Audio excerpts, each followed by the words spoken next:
tal? Este año, en la Noche de Difuntos, quiero compartir con quienes os acercáis a nuestro canal un cuento de Emilia Pardo Bazán, una de las escritoras más reconocidas de nuestro país, que además fue una gran luchadora por la igualdad, una feminista que defendió los derechos de la mujer y denunció en su obra la violencia machista, tal y como podréis leer en Los huevos arrefaldados, otro cuento breve que desde aquí me atrevo a recomendaros.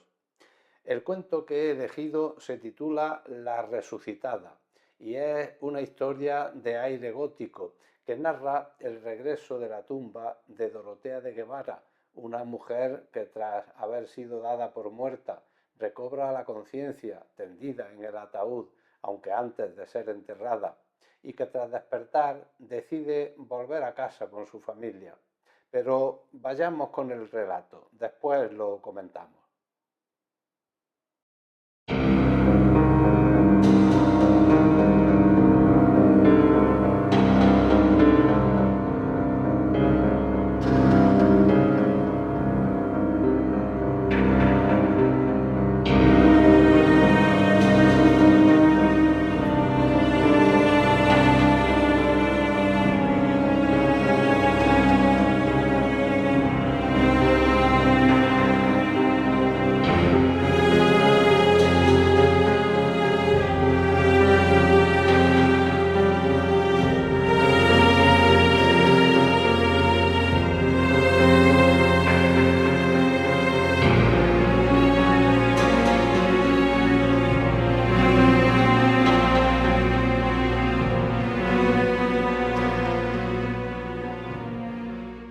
Ardían los 4 blandones soltando gotazas de cera.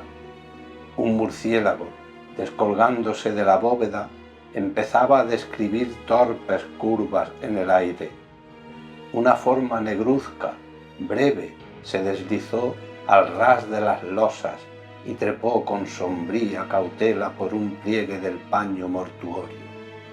En el mismo instante abrió los ojos Dorotea de Guevara, yacente en el túmulo. Bien sabía que no estaba muerta, pero un velo de plomo, un candado de bronce le impedían ver y hablar. Oía, eso sí, y percibía, como se percibe entre sueños, lo que con ella hicieron al lavarla y amortajarla. Escuchó los gemidos de su esposo y sintió lágrimas de sus hijos en sus mejillas blancas y yertas. Y ahora, en la soledad de la iglesia cerrada, recobraba el sentido y le sobrecogía mayor espanto. No era pesadilla, sino realidad. Allí el féretro, allí los cirios y ella misma envuelta en el blanco sudario. Al pecho el escapulario de la Merced.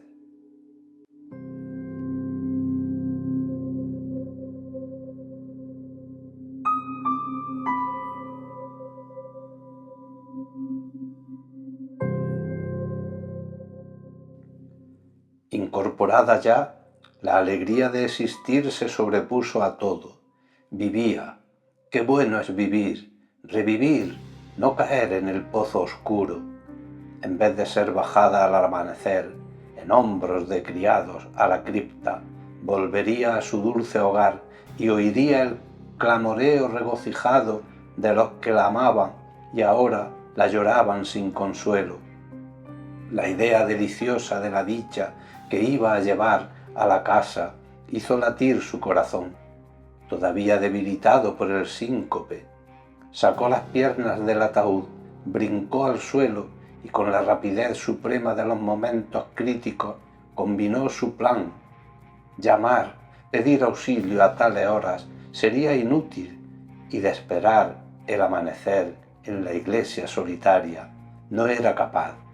En la penumbra de la nave creía que asomaban caras fisgonas de espectros y sonaban dolientes quejumbres de ánimas en pena.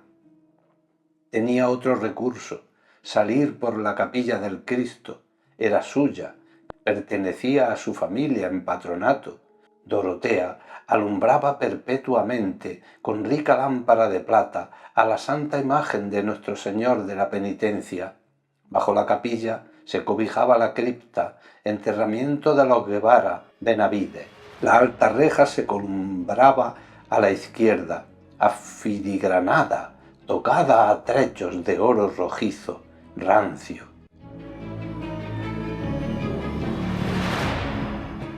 Dorotea elevó desde su alma una deprecación fervorosa al Cristo. «Señor, que encuentre puestas las llaves». Y las palpó.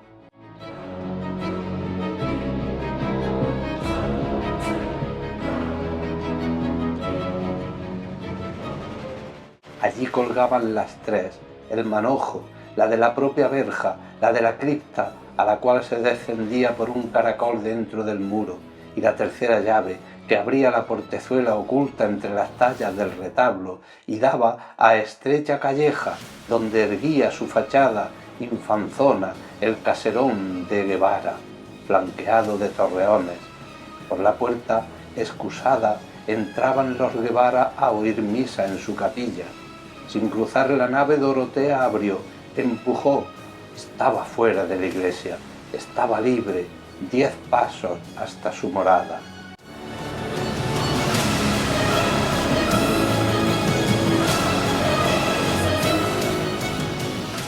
El palacio se alzaba silencioso, grave, como un enigma. Dorotea cogió el aldabón trémula, cual si fuese una mendiga que pide hospitalidad en una hora de desamparo. «Esta casa es mi casa, en efecto», pensó, al secundar al aldabonazo firme. Al tercero se oyó ruido dentro de la vivienda, muda y solemne, envuelta en su recogimiento como en larga faldamenta de luto, y resonó la voz de Pedralbar, el escudero, que refunfuñaba. «¿Quién llama a estas horas? Que comido le vea yo de perros». «Abre, Pedralbar, por tu vida, soy tu señora, soy Dorotea de Guevara. Abre presto». «Váyase en hora mala el borracho, si salgo a fe que lo ensarto». «Soy doña Dorotea, abre, ¿no me conoces en el habla?». Un reniego, enronquecido por el miedo, contestó nuevamente, pero en vez de abrir, Pedralbar subía la escalera otra vez. La resucitada pegó 2 aldabonazos más. La austera casa pareció reanimarse. El terror del escudero corrió al través de ella como un escalofrío por un espinazo. Insistía el aldabón, y en el portal se escucharon taconazos, corridas y cuchicheos. Rechinó al fin el claveteado portón, entreabriendo sus 2 hojas, y un chillido agudo salió de la boca sonrosada de la doncella Lucigüela, que elevaba un candelabro de plata con vela encendida, y lo dejó caer de golpe. Se había encarado con su señora, la difunta, arrastrando la mortaja y mirándola de hito en hito.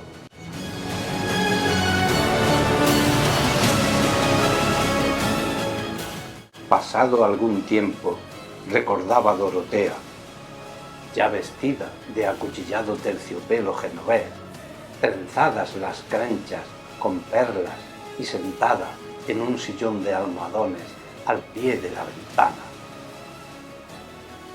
Que también Enrique de Guevara, su esposo, chilló al reconocerla, chilló y retrocedió. No era de gozo el chillido, sino de espanto, sí, la resucitada no lo podía dudar, pues acaso sus hijos, doña Clara, de 11 años, don Félix, de 9, no habían llorado de puro susto cuando vieron a su madre que retornaba de la sepultura, y con llanto más afligido, más congojoso que el derramado al punto en que se la llevaban. Ella, que creía ser recibida entre exclamaciones de intensa felicidad.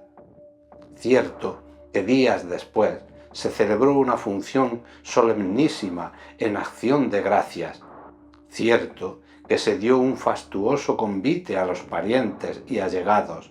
Cierto, en suma, que los Guevaras hicieron cuanto cabe hacer para demostrar satisfacción por el singular e impensado suceso que les devolvía a la esposa y a la madre. Pero doña Dorotea, apoyado el codo en la repisa del ventanal y la mejilla en la mano, pensaba en otras cosas.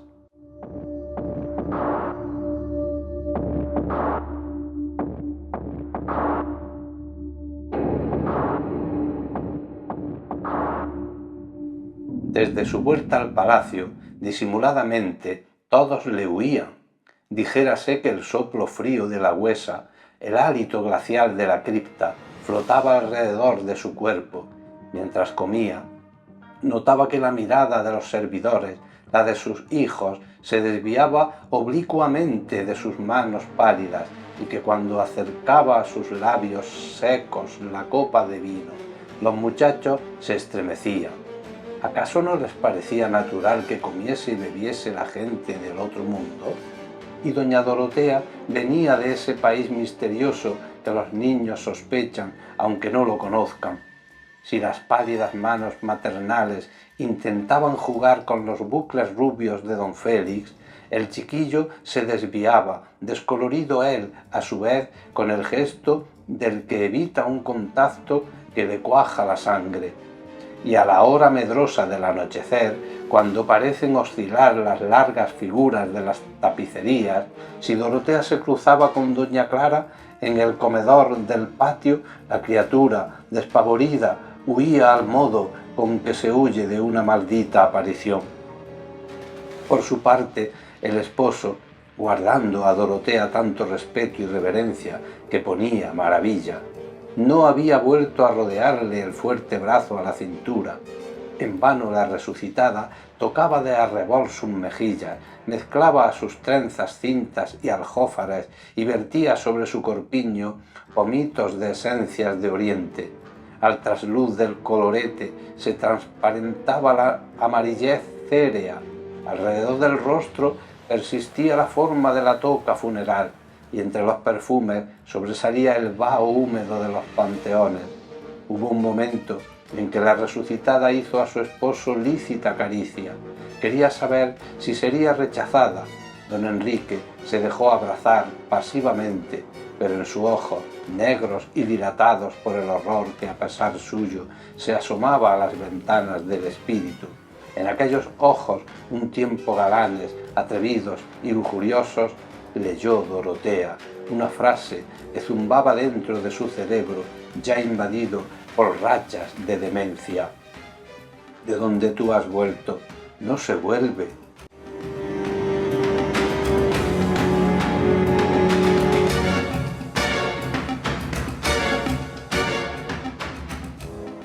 Y tomó bien sus precauciones. El propósito debía realizarse por tal manera que nunca se supiese nada, secreto eterno. Se procuró el manojo de las llaves de la capilla y mandó fabricar otras iguales a un mozo herrero que partía con el tercio a Flandes al día siguiente. Ya en poder de Dorotea, las llaves de su sepulcro, salió una tarde sin ser vista, cubierta con un manto. Se entró en la iglesia por la portezuela, se escondió en la capilla del Cristo y al retirarse el sacristán cerrando el templo, Dorotea bajó lentamente a la cripta, alumbrándose con un cirio prendido en la lámpara. Abrió la mohosa puerta, cerró por dentro y se tendió, apagando antes el cirio con el pie.